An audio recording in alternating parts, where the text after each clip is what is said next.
Kantharaj commission ವರದಿ ನಿಮಗೆ cold ಸ್ಟೋರೇಜ್ಗೆ ಹೋಗುತ್ತೆ.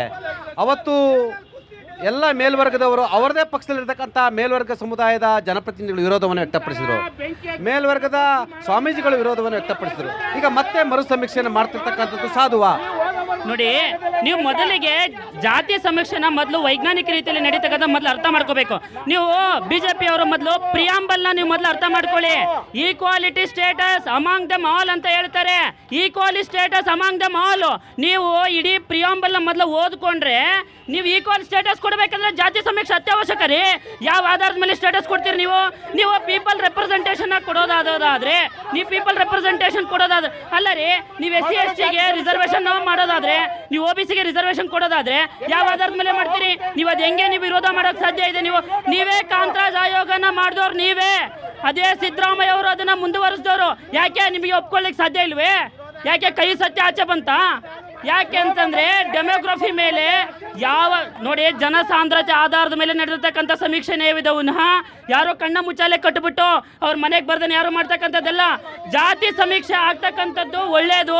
ಪೀಪಲ್ ರೆಪ್ರೆಸೆಂಟೇಷನ್ ಸಿಗಬೇಕಂದ್ರೆ ಒಳ್ಳೇದು. ಹಂಗಾರೆ ಎಜುಕೇಷನ್ ರಿಸರ್ವೇಷನ್ ಯಾವ ಥರ ಕೊಡ್ತೀರಿ ನೀವು? ಪೀಪಲ್ ರೆಪ್ರೆಸೆಂಟೇಷನ್ ಯಾವ ಥರ ಕೊಡ್ತೀರಿ ನೀವು? ಯಾವ ಆಧಾರದ ಮೇಲೆ ಕೊಡ್ತೀರಿ ನೀವು ಕಾನ್ಸ್ಟಿಟ್ಯೂಷನ್ ಅರ್ಧ ಹಾಕ್ದವರು. ಅದಕ್ಕೆ ನೀವು ಅಲ್ಲ ರೀ, ನೀವು ಎಲೆಕ್ಷನ್ ಬಾಂಡ್ ಬಗ್ಗೆ ಮಾತಾಡಿ ಅಂತಂದ್ರೆ ಬಂದು ಜಾತಿ ಸಮೀಕ್ಷೆ ಬಗ್ಗೆ ಮಾತಾಡ್ತೀರಿ. ಇದು ನಿಮಗೆ ಶೋಭೆ ತರುತ್ತಾ? ರಾಜ್ಯದಲ್ಲಿ ಮರು ಜಾತಿ ಸಮೀಕ್ಷೆಗೆ ಅವತ್ತು ಭಾರತೀಯ ಜನತಾ ಪಕ್ಷ ಅವತ್ತು ರಾಜ್ಯ ಸರ್ಕಾರಕ್ಕೆ ಒತ್ತಾಯ ಮಾಡ್ತೀವಿ. ಈಗ ಮರು ಜಾತಿ ಸಮೀಕ್ಷೆಯನ್ನು ಮಾಡ್ತಿದ್ದಾರೆ. ಸಾಮಾಜಿಕ, ಆರ್ಥಿಕ, ಶೈಕ್ಷಣಿಕ ಸಮೀಕ್ಷೆಯನ್ನು ನಾವು ಮಾಡ್ತಿದ್ವಿ ಅಂತ ಹೇಳ್ತೀವಿ. ಅದ್ರ ಮುಖಾಂತರ ನಾವು ಬಜೆಟನ್ನು ತಯಾರು ಮಾಡ್ತೀವಿ. ಆ ಬಜೆಟಲ್ಲಿ ಯಾವ ಸಮುದಾಯಕ್ಕೆ ಎಷ್ಟು ನಾವು ಯೋಜನೆಗಳನ್ನು ತರಬೇಕು, ಅವ್ರಿಗೆ ಎಷ್ಟು ಆದ್ಯತೆಯನ್ನು ಕೊಡಬೇಕಂತೇಳಿ ಇದನ್ನು ಬಳಸ್ಕೊಳ್ತೀವಿ ಅಂತೇಳಿ ಮುಖ್ಯಮಂತ್ರಿಗಳು ಹೇಳಿರ್ತಕ್ಕಂಥದ್ದು. ತಾವು ಇದನ್ನು ಸ್ವಾಗತಿಸ್ತೀರಾ ಅಥವಾ ಈ ಮರು ಸಮೀಕ್ಷೆಯನ್ನು ವಿರೋಧಿಸ್ತೀರಾ? ಅಥವಾ ಮರು ಸಮೀಕ್ಷೆಯನ್ನು ಮಾಡುವ ಸಂದರ್ಭದಲ್ಲಿ ನಿಮ್ಮ ಮನೆಗೆ ಬಂದಂಥ ಸಂದರ್ಭದಲ್ಲಿ ತಾವು ಅದನ್ನು ಬಾಯ್ಕಟ್ ಮಾಡ್ತೀರಾ? ಅಥವಾ ನಿಮ್ಮ ಸ್ಟ್ಯಾಂಡ್ ಏನಂತ ತಾವು ಹೇಳ್ಬೋದಾ? ಮರು ಸಮೀಕ್ಷೆಗಂತ ಸಾರ್ವಜನಿಕರ ತೆರಿಗೆ ದುಡ್ಡು 500ರಿಂದ 600 ಕೋಟಿ ಮತ್ತೆ ಖರ್ಚು ಮಾಡ್ತಾರೆ. ನಾವು ಒಂದು ನಿಮಿಷ ನೋಡಿ, ನಾವು ಸಮೀಕ್ಷೆ ಮಾಡೋದಕ್ಕೆ ವಿರೋಧ ಇಲ್ಲ. ನಾವು ಹೇಳೋದಿಷ್ಟೇ, ವೈಜ್ಞಾನಿಕವಾಗಿ ಸಮೀಕ್ಷೆ ಮಾಡಿ. ಅವೈಜ್ಞಾನಿಕವಾದ ಸಮೀಕ್ಷೆಗೆ ನಾವು ಖಂಡಿತವಾಗ್ಲೂ ವಿರೋಧ ಇದೆ. ಇಷ್ಟು ಜನ ನಾನು ಪಬ್ಲಿಕ್ ಈ ವಾಹಿನಿ ಮುಖಾಂತರ ಕೇಳಕ್ಕೆ ಇಷ್ಟಪಡ್ತೀನಿ. ಎಷ್ಟು ಜನರ ಮನೆಗೆ ನೀವು ಬಂದಿದ್ದೀರಾ, ಮನೆ ಹೋಗಿದ್ದೀರಾ? ಸುಳ್ಳು ವಾಕ್ ಮಾಡ್ತೀರಾ? ಸುಳ್ಳು ಯಾಕೆ? ಈಗ ಒಂದು ಸ್ಕ್ಯಾನ್ ಇಟ್ಟಿದ್ದಾರೆ, ಮೊಬೈಲ್ ಆ್ಯಪ್ ಮುಖಾಂತರನೂ ಮಾಡ್ತಿದ್ದಾರೆ. ಈ ಬಾರಿ ತಾವು ಭಾರತೀಯ ಜನತಾ ಪಕ್ಷ ರಾಜ್ಯ ಸರ್ಕಾರಕ್ಕೆ ನಿರ್ಧಾರ ತೆಗೆದುಕೊಂಡಿದೆ. ಸೆಪ್ಟೆಂಬರ್ 22ರಿಂದ ಅಕ್ಟೋಬರ್ 7ನೇ ತಾರೀಕುವರೆಗೂ ಸಮೀಕ್ಷೆ ಮಾಡಲಿಕ್ಕೆ ತೀರ್ಮಾನವನ್ನು ಮಾಡಿದ್ದಾರೆ. ಸುಮಾರು 15 ದಿನಗಳು ತೆಗೆದುಕೊಳ್ಳುತ್ತೆ. ಅಕ್ಟೋಬರ್ ಅಂತ್ಯಕ್ಕೆ ವರದಿಯನ್ನು ಕೊಡ್ತಾರೆ. ಆ ವರದಿಯನ್ನು ಇಟ್ಕೊಂಡು ನಾವು ಬಜೆಟನ್ನು ತಯಾರು ಮಾಡ್ತೀವಿ ಅಂತೇಳಿ ಮುಖ್ಯಮಂತ್ರಿಗಳಿದ್ದಾರೆ. ನಾನು ಹೇಳ್ತಾ ಇದ್ದೀನಿ, ತಾವು ಇದಕ್ಕೆ ಒಪ್ತೀರಾ ಅಥವಾ ಬಾಯ್ಕಟ್ ಮಾಡ್ತೀರಾ?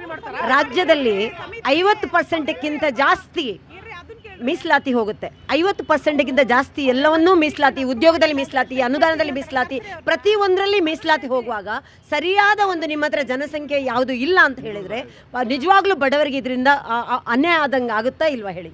ಇದು ಮೋಸ ತಾನೆ, ಇದು ಅವೈಜ್ಞಾನಿಕ ತಾನೆ, ಜಾತಿಯನ್ನು ಒಡೆಯುವ ಹುನ್ನಾರ ತಾನೆ, ಹಿಂದೂ ಸಮಾಜವನ್ನು ಒಡೆಯುವಂಥ ಹುನ್ನಾರ ತಾನೆ. ಇವರು ಎಲ್ಲ ಉಪ ಸಮಾಜದಲ್ಲೂ ಕೂಡ ಪ್ರತಿ ಎಲ್ಲ ಜಾತಿಯ ಹಿಂದೂ ಸಮಾಜವನ್ನು ಒಡೆಯುವ ಹುನ್ನಾರದ ಭಾಗವಾಗಿ ಜಾತಿ ಸಮೀಕ್ಷೆ ನಡೀತಿದೆಯಾ? ಅವರು ಕಾಂತಿ ಶೆಟ್ಟಿ ಅವರು ಗಂಭೀರವಾಗಿ ಆರೋಪವನ್ನು ಮಾಡಿದ್ದಾರೆ. ಹಿಂದೂ ಸಮಾಜವನ್ನು ಒಡೆಯುವಂಥದ್ದು ಏನು ಇಲ್ಲ. ಇದರಲ್ಲಿ BJP ಅವರು ಮೊದಲು ಅರ್ಥ ಮಾಡ್ಕೋಬೇಕು. ಏನೋ ಅವರು ಸಂವಿಧಾನ ವಿರೋಧಿಗಳು, ಅಂಬೇಡ್ಕರ್ ವಿರೋಧಿಗಳು ಒಂದು.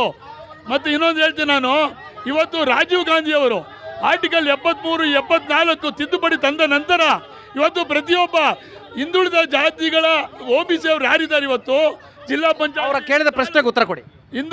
ಹಿಂದೂ ಸಮಾಜವನ್ನು ಹೊಡಿಲಿಕ್ಕೆ ಪ್ರಯತ್ನವನ್ನು ಮಾಡ್ತಿದ್ದಾರೆ? ಖಂಡಿತ ಅಲ್ಲ. ಹಿಂದೂ ಸಮಾಜವನ್ನು ಒಗ್ಗೂಡಿಸಲಿಕ್ಕೆ, ಭಾರತವನ್ನು ಒಗ್ಗೂಡಿಸಲಿಕ್ಕೆ, ಅಖಂಡ ಭಾರತವನ್ನು ಮಾಡಲಿಕ್ಕೆ, ಸಾರೇ ಜಹಾನ್ ಸೆ ಅಚ್ಚಾ ಹಿಂದೂಸ್ತಾನ್ ಹಮಾರಾವನ್ನು ಮಾಡಲಿಕ್ಕೆ ಮುಖ್ಯಮಂತ್ರಿ ಅವರಿಗೆ ಯಾವಾಗ ಅಧಿಕಾರದ ಕಂಟಕ ಬರುತ್ತೋ ಈ ಜಾತಿ ಸಮೀಕ್ಷೆ ಆಗಿದ್ದಾರೆ. ಎರಡನೇದು ಏನಂದ್ರೆ ಯಾರ ಮನೆಗೂ ಬಂದಿಲ್ಲ ಇವರು, ಸುಳ್ಳು ಮಾಹಿತಿ. ಈಗ ಮೊಬೈಲ್ ಆ್ಯಪ್ ಇಟ್ಟಿದ್ದಾರೆ, ಸ್ಕ್ಯಾನ್ ಇಟ್ಟಿದ್ದಾರೆ. ನಿಮ್ಮ ಮನೆಗೆ ಅಂಟಿಸಿದ್ರು ಕೂಡ ನೀವಾಗೆ ಮಾಡ್ಬೋದು. ಬಂದೇ ಇಲ್ಲ, ಮನೆಗೆ ಬಂದಿಲ್ಲ. ನಾನು ಹೇಳ್ತಾರೆ, ನಾನು ವಿಜಯನಗರ ಕ್ಷೇತ್ರದಲ್ಲಿರೋನು, ನಮ್ಮ ಮನೆ ಸರೌಂಡಿಂಗ್ ಇನ್ಕ್ಲೂಡಿಂಗ್ MLA ಅವ್ರ ಮನೆಗೂ ಬಂದಿಲ್ಲ. 15 ದಿನದಲ್ಲಿ ಜಾತಿ ಸಮೀಕ್ಷೆ ಮಾಡಕ್ ಸಾಧ್ಯ ಇದೆಯಾ? 15 ದಿನದಲ್ಲಿ ಜಾತಿ ಸಮೀಕ್ಷೆ ಅಂತ ಹೇಳ್ತಾರೆ. 1,65,000 ಜನ ಇದ್ದಾರೆ. ಒಬ್ಬರಿಗೆ ಅವ್ರ ಲೆಕ್ಕಾಚಾರ ಅಂತ ಹೇಳಿದ್ರೆ ನಿಮಗೆ 7 ಕೋಟಿ ಜನಸಂಖ್ಯೆ ಇರ್ತಕ್ಕಂಥ ಒಬ್ಬ ಸಮೀಕ್ಷೆ ಮಾಡೋಂಥವ್ರಿಗೆ 15 ದಿನದಲ್ಲಿ ಕನಿಷ್ಠ 80ರಿಂದ 100 ಜನರು ಬರ್ತಾರೆ ಅಂತ ಅವ್ರ ಮನೆಗಳು ಬರ್ತಾವೆ ಲೆಕ್ಕಾಚಾರ. ಜನರಿಗೆ ಗೊತ್ತಾಗ್ತಿದೆ 15 ದಿನದಲ್ಲಿ ಇಡೀ ರಾಜ್ಯದ ಜಾತಿ ಸಮೀಕ್ಷೆ ಪ್ರಾಮಾಣಿಕವಾಗಿ ಮಾಡಕ್ಕೆ ಸಾಧ್ಯ ಇದೆಯಾ? ಅದು ಸಾಧ್ಯವೇ ಇಲ್ಲ ಸರ್. ಈಗ ಆಲ್ರೆಡಿ 160 ಕೋಟಿ ಖರ್ಚಾಗಿದೆ. ಇವರು ಹೇಳಿದ್ದಾರೆ ಜಾತಿ ಸಮೀಕ್ಷೆ ಅದು ಕಾಂತಾರಾಜ್ ಅವ್ರದ್ದು ಹೋಗಿದೆ. ಈಗ ಹೊಸಾದ್ ಮಾಡಿದ್ರೆ ಒಳ್ಳೆ ರೀತಿಯಲ್ಲಿ ಮಾಡ್ಬೇಕು. ನೋಡಿ ಯಾರ ಮನೆಗೆ ಹೋಗಿದ್ದಾರೆ. ಒಳ್ಳೆ ರೀತಿ ಅಂದ್ರೆ ಒಂಚೂರು ನೀವು ಅಡ್ವೈಸ್ ಮಾಡಿ, ಹಳೇದು ಬಿಟ್ಬಿಡಿ. Fast is fast. ಒಳ್ಳೆ ರೀತಿ ಅಂದ್ರೆ ಅವ್ರು ನಿಮ್ಮ ಕಾಂಗ್ರೆಸ್ನ ನಿಮ್ಮ ಸ್ನೇಹಿತರಿಗೆ ಅಡ್ವೈಸ್. ಅವ್ರು 15 ದಿನ ತಗೋ ಬದಲಿಗೆ ಇನ್ನು 2 ತಿಂಗಳು ತಗೊಳ್ಳಿ, ಸರಿಯಾಗಿ ಮಾಡ್ಲಿ. ಇಲ್ಲಿ 2 ತಿಂಗಳೆಲ್ಲ ಜಾಸ್ತಿ ತಗೊಳ್ಳಿ, ಆದ್ರೆ ಯಾರಿಗೂ ಹೊರೆ ಆಗ್ಬಾರ್ದು. ಇದು ನಮ್ಮೆಲ್ಲರ ಏನು ತೆರಿಗೆ ದುಡ್ಡು ಮತ್ತೆ ಮತ್ತೆ ವ್ಯರ್ಥ ಮಾಡೋದನ್ನ ಬಿಟ್ಟು ಕರೆಕ್ಟ್ ಏನು ಅಡ್ವೈಸ್ ಮಾಡ್ತೀರಾ ಸಮೀಕ್ಷೆ ಮಾಡೋದು? ಇವರು ಸೈಂಟಿಫಿಕ್ ಪ್ರತಿಯೊಬ್ಬ ಇವ್ರು ಏನು ಹೇಳ್ತಾರೆ, ಪ್ರತಿಯೊಬ್ಬ ನಾಗರಿಕನಿಗೆ ರೀಚ್ ಆಗೋವಂಥದ್ದಾಗಲಿ, ಸುಮ್ಮನೆ ಸ್ಟಿಕ್ಕರ್ ಅನ್ಸೋದಲ್ಲ ಪ್ರಯೋಜನ ಇಲ್ಲ. ಪ್ರತಿಯೊಬ್ಬ ನಾಗರಿಕನಿಗೆ ರೀಚ್ ಆಗಿ ಯಾವುದಾದ್ರೂ ಆಗಲಿ ಸೈಂಟಿಫಿಕ್ ಆಗಿ ರೀಚ್ ಆಗಲಿ, ಅವರ ಅಭಿಪ್ರಾಯ ತೊಗೊಂಡು ಸಮೀಕ್ಷೆ ಸಿದ್ಧಪಡಿಸಿ ಅದಕ್ಕೆ ನಾವು BJP ಸ್ವಾಗತ ಮಾಡ್ತೀವಿ ಅಷ್ಟೇ. ಸರ್ ಇವ್ರು ಯಾವುದೇ ಕಮಿಷನ್ ಮಾಡಲಿ ಸರ್, ಇದು ಸೈಂಟಿಫಿಕ್ ಆಗಿ ಮಾಡಿದ್ರೆ ಯಾವುದು ತೆರಿಗೆ ಹಣ ವ್ಯರ್ಥ ಆಗದೇನೆ, ಇವರು ಮೋಸ ಮಾಡ್ದೇನೆ ನಿಜವಾಗ್ಲೂ ಪ್ರತಿಯೊಂದು ವ್ಯಕ್ತಿಗೂ ಇದು ತಲುಪಬೇಕು ಸರ್. ಇದು ಪ್ರತಿಯೊಂದು ವ್ಯಕ್ತಿಗೆ ತಲುಪಿದಾಗ ನಾವು ಖಂಡಿತ ಸ್ವಾಗತ. ಸಮಾಜದ ಕಟ್ಟಕಡೆ ವ್ಯಕ್ತಿಗೆ ನ್ಯಾಯ ಸರ್ ಅವ್ರು ಹೇಳ್ತಿದ್ದಾರೆ, ಅವರು ಸೈಂಟಿಫಿಕ್ ಆಗಿ ಮಾಡಿ ಅಂತ. ಲಾಸ್ಟ್ ಥರ ಕಳೆದ ಬಾರಿ ಅದಕ್ಕೆ ತುಂಬ ಆರೋಪ ಇತ್ತು, ನಮ್ಮ ಮನೆಗೆ ಬಂದಿಲ್ಲ ಅಂತಿದ್ರು, ನಮ್ಮ ಮನೆಗೆ ಬರೋಕ್ಕಾಗಿಲ್ಲ ಅಂತ. ಈಗ ನಿಮಗೆ ಮೊಬೈಲ್ ಆ್ಯಪನ್ನು ಬಳಸ್ತಾ ಇದ್ದೀರಾ. ಅದನ್ನೇ ನಾನು ಹೇಳ್ತಿರೋದು. ಒಂದು ನಿಮಿಷ ಇವರೇ ಮೇಡಮ್, 15 ದಿನದಲ್ಲಿ ಸಾಧ್ಯನಾ? ಖಂಡಿತ ಸಾಧ್ಯ. ಯಾಕೆ ಅಂದರೆ ಹೆಂಗೆ ಸಾಧ್ಯ? ನೀವು ಲೆಕ್ಕ ಕೊಡಿ. 1,63,000 ಗಣತಿದಾರರು, ಒಟ್ಟು 7 ಕೋಟಿ ಜನಸಂಖ್ಯೆ. ಹೌದು, ಹೇಗೆ ಸಾಧ್ಯ ಅಂದರೆ ಈಗ ಮಾಹಿತಿ ಎಲ್ಲ ಆಯೋಗದಲ್ಲಿ ಮಾಹಿತಿ ಇದೆ. ಈಗ ಅವ್ರೇನು ಅಂದರೆ ಇಮಿಡಿಯೇಟಾಗಿ ಸ್ಟಾರ್ಟ್ ಮಾಡಿಬಿಡ್ತಾರೆ. ಎಲ್ಲ ಇದೆ, ಪ್ರತಿಯೊಂದು ಕೂಡ ಇದೆ. ಫಾರಮ್ಸ್ ಎಲ್ಲ ರೆಡಿ ಇದೆ, ಟೀಚರ್ಸ್ ರೆಡಿ ಇದ್ದಾರೆ. ಒಬ್ಬೊಬ್ಬ ಟೀಚರು 750 ಮನೆ ವಿಸಿಟ್ ಮಾಡಬೇಕು ಅಂತ ಇದೆ. ಸೊ ಆದ್ದರಿಂದ ಈಗ ಇದು ಖಂಡಿತವಾಗಿ 15 ದಿವಸದಲ್ಲಿ ಒಬ್ಬ ಟೀಚರ್ 750 ಮನೆನ ವಿಸಿಟ್ ಮಾಡೋಕ್ಕೆ ಸಾಧ್ಯನಾ ಸರ್? ಏನು ಮೆಷಿನ್ ಅವ್ರೇನಾದರೂ, ಯಂತ್ರನ ಅವ್ರೇನಾದರೂ? 750 ಮನೆ ಅಂದರೆ ಟೀಚರು, ಲೋಕಲ್ ಟೀಚರು ಅವ್ರಿಗೆಲ್ಲರಿಗೂ ಗೊತ್ತಿಲ್ಲ. ಲೋಕಲ್ ಇರಲಿ ಹೊರಗಡೆ ಇರಲಿ 15 ದಿನದಲ್ಲಿ ಸಾಧ್ಯನಾ?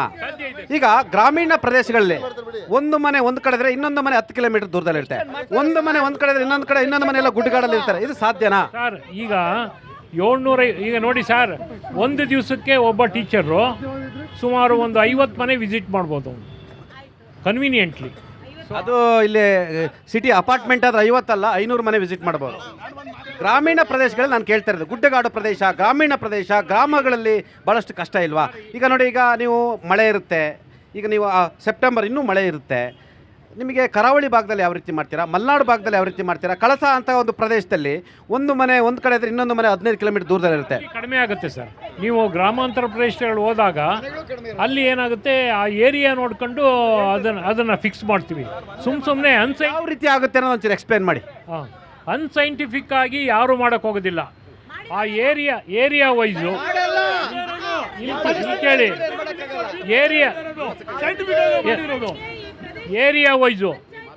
ಏರಿಯಾ ವೈಸು ಬೆಂಗಳೂರಿನಲ್ಲಿ ಒಂದು 750 ಹಾಕ್ತೀವಿ, ಹೊರಗಡೆ ಇನ್ನೂ ಕಡಿಮೆ ಮಾಡ್ತೀವಿ. ಅಲ್ಲಿ ಏರಿಯಾ ಜಾಸ್ತಿ ಇದ್ದಂಗೆ ಟೀಚರ್ಸ್ಗೆ ಕಡಿಮೆ ಆಗುತ್ತೆ.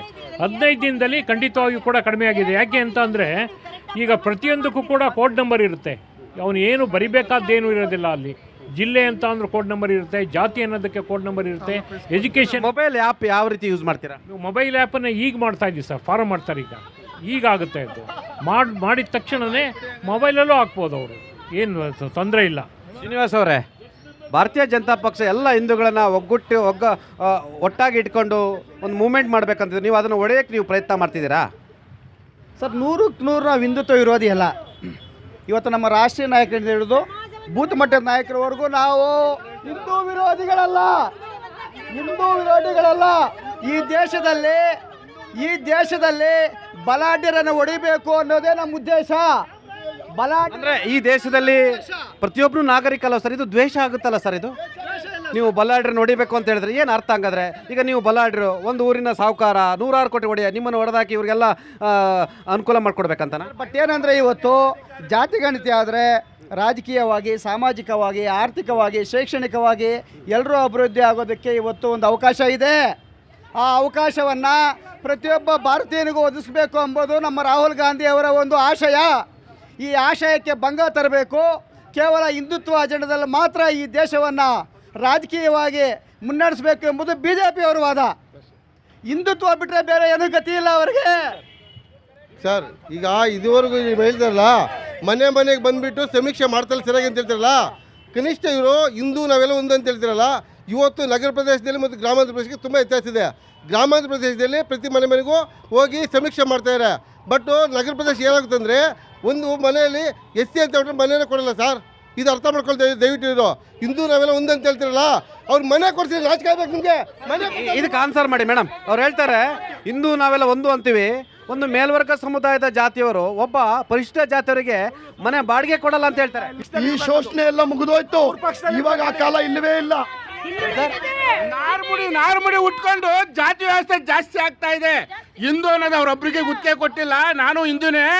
ಯಾಕೆ ಅಂತಂದ್ರೆ ನಮ್ದು ದೇವರು ರಾಮನೇ, ಅವ್ರದಲ್ಲ.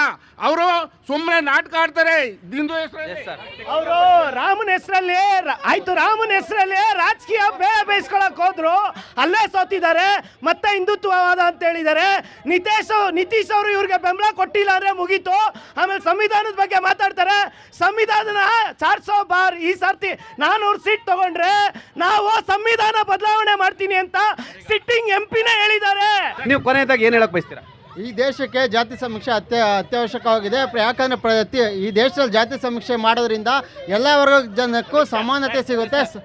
ಸರ್ ನಮ್ಮ ಕಾಂಗ್ರೆಸ್ ಪಕ್ಷ ಇನ್ನೂ 10 ಸತಿ ಜಾತಿ ಸಮೀಕ್ಷೆ ಮಾಡಿದ್ರು ಈ BJP ಒಪ್ಪಲ್ಲ. ಯಾಕಂದರೆ ಇವ್ರು ಒಪ್ಪೋದೇ ಇಲ್ಲ ಸರ್. ನಮ್ಮ ಅಪ್ರಾಣ ಒಪ್ಪಲ್ಲ. ಯಾಕಂದರೆ ನಮ್ಮ ಸಿದ್ದರಾಮಯ್ಯ ಅವರು ಏನು ಒಳ್ಳೆ ಕೆಲಸ ಮಾಡಿದ್ರು ಇವ್ರು ಒಪ್ಪಲ್ಲ ಸರ್. ಟೆಕ್ನಿಕಲ್ ಕ್ವಶನ್ನು 15 ಚುನಾವಣೆ ಘೋಷಣೆಯಾಗಿ ಕಡೆಯ 10 ದಿನ ನಾವು ಕಾರ್ಯಕರ್ತರಿಗೆ ಸ್ಲಿಪ್ ಹಂಚಿ ಅಂತ ಕಳಿಸ್ತಾರೆ ಸರ್. 4 ದಿನದಲ್ಲಿ 1000 ಜನರಿಗೆ ಸ್ಲಿಪ್ ಹಂಚ್ಬಿಟ್ಟು ಬರ್ತೀವಿ ನಾವು ಕಾರ್ಯಕರ್ತರು 5 ವರ್ಷಕ್ಕೊಂದ್ಸರಿ ಆ ಕೆಲಸ ಮಾಡೋದು. ಟೀಚರ್ಗಳಿಗೆ ಗೊತ್ತಾಗಲ್ವಾ? ಟೀಚರ್ಗಳಿಗೆ ಮನೆಗಳಿಗೆ ಗೊತ್ತಾಗಲ್ವಾ? ಊರು ಬಿಟ್ಟು ಬಂದು ಊರಿನ ಪ್ರಶ್ನೆ ಕೇಳಿದ್ರಿ. ಊರು ಬಿಟ್ಟು ಬಂದು 20 ವರ್ಷ ಆಗಿ ನಿಮಗೆ ನಿಮ್ಮ ಊರಲ್ಲಿರುವ ಮನೆಗಳು ಇವತ್ತಿಗೂ ನೆನಪಿದೆ ಅಂದರೆ ಟೀಚರ್ಗಳಿಗೆ ನೆನಪಿರಲ್ವಾ? ನಮ್ಮ ಗ್ರಾಮದಲ್ಲಿ ಅಲ್ಲ, ಇವತ್ತು ನಮ್ಮ BJP ಮಿತ್ರರಿಗೂ ಒಂದು ಹೇಳಕ್ಕೆ ಬಯಸ್ತಾನೆ. ಇವತ್ತು ಜಾತಿಗಣತಿ ಯಾಕೆ ಬೇಡ ಅಂತ ಮೇಲ್ಗರು ವಿರೋಧ ಮಾಡ್ತಾರಂದರೆ, ಇವತ್ತೇನಾದರೂ ಈ ರಾಜ್ಯದಲ್ಲಿ ದೇಶದಲ್ಲಿ ಜಾತಿಗಣತಿ ಏನಾದರೂ ಜಾರಿಗೆ ಬಂದರೆ, ಇವತ್ತು ಕರ್ನಾಟಕ ತಗೊಂಡ್ರೆ 224 ಕ್ಷೇತ್ರಗಳಲ್ಲಿ 150ರಿಂದ 160 ಜನ ಹಿಂದುಳಿದವರು, ಮುಸ್ಲಿಂ ಅವರು ಮತ್ತು ದಲಿತರು ಇವತ್ತು ಈ ರಾಜ್ಯದ MLAಗಳಾಗಿ ಆಯ್ಕೆ ಬರ್ತಾರೆ. ಅದು ಮೇಲ್ಗಡೆದವ್ರಿಗೆ ಇಷ್ಟ ಇಲ್ಲ. ಇವತ್ತು ತಿಂಗಳಾಣ್ಗಟ್ಲೆ ಇಲ್ಲೇ ನಿಂತ್ಕೊಂಡು ಮೂಡ ಬಗ್ಗೆ ಮಾತಾಡಿದ್ದೀವಿ. ಮೂಡ ವಿಷಯದಲ್ಲಿ ಒಂದು ಮಹತ್ವದ ವಿಷಯ ಚರ್ಚೆ ಬಂದಿದೆ.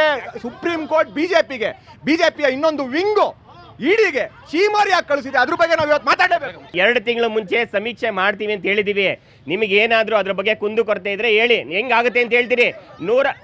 1,65,000 ಜನ ಸರ್ಕಾರಿ ನೌಕರರು ಪ್ಲಸ್ ಶಿಕ್ಷಕರು 155 ಮನೆಗಳಿಗೆ ಹೋಗಿ ಅದನ್ನ ಸಮೀಕ್ಷೆಯನ್ನ ಮಾಡ್ತಾರೆ. ನಿಮಗೆ ಅರ್ಥ ಆದ್ರೆ 2.5 ಕೋಟಿ ಮನೆಗಳಿಗೆ ನಾವು ರೀಚ್ ಆಗ್ತೀವಿ. 2.5 ಕೋಟಿ ಮನೆಗಳಲ್ಲಿ 7 ಕೋಟಿ ಕನ್ನಡಿಗರ ಸಮೀಕ್ಷೆ ಆಗುತ್ತೆ. ಆ ಸಮೀಕ್ಷೆನಾದ್ರೂ ಅವ್ರು ಅಕ್ಸೆಪ್ಟ್ ಮಾಡ್ಕೊಳ್ಳಿ, ಅವತ್ತಾದ್ರೂ ಅವ್ರಿಗೆ ಅರ್ಥ ಆಗುತ್ತೆ ಏನ್ ಮಾಡ್ತಾ ಇದೀವಿ ಅಂತ. ಸರ್, ನಾನು BJP ಮಿತ್ರರು ಕೇಳಕ್ಕೆ ವಿಚಾರ ಪಡ್ತೀನಿ ಸರ್. ಒಂದೇ ಒಂದು ವಿಷಯ, ಅವರು ಸಮೀಕ್ಷೆಗೆ ಒಲವು ತೋರಿಸ್ತಾರ, ಸಪೋರ್ಟ್ ಕೊಡ್ತಾರ ವಿರೋಧ ಪಕ್ಷವಾಗಿ? ಅದಕ್ಕೆ ಸ್ಪಷ್ಟ ನಿಲುವಿರಲಿ. 2ನೇದು, ಏನು ತಪ್ಪಾಗಿದೆ ಅದನ್ನು ತಿದ್ದಬೇಕು ಸರ್ಕಾರಕ್ಕೆ. ವಿರೋಧ ಪಕ್ಷದ ನಾಯಕ ಇನ್ನೂವರೆಗೂ ಅದ್ರ ಬಗ್ಗೆ ಮಾತಾಡ್ತಾನೆ ಇಲ್ಲ. ಎಲ್ಲಿ ಕಳೆದೋಗಿದ್ದಾರೆ ಅಂತ ಗೊತ್ತಿಲ್ಲ. ಇವರು ಕುರ್ತಿ ಜಾಗದಲ್ಲಿದ್ದಾರೆ. ಇವ್ರಿಗೆ ಮಾನ ಮರ್ಯಾದೆ ಇದ್ರೆ ಪರವಾಗಿಲ್ಲ.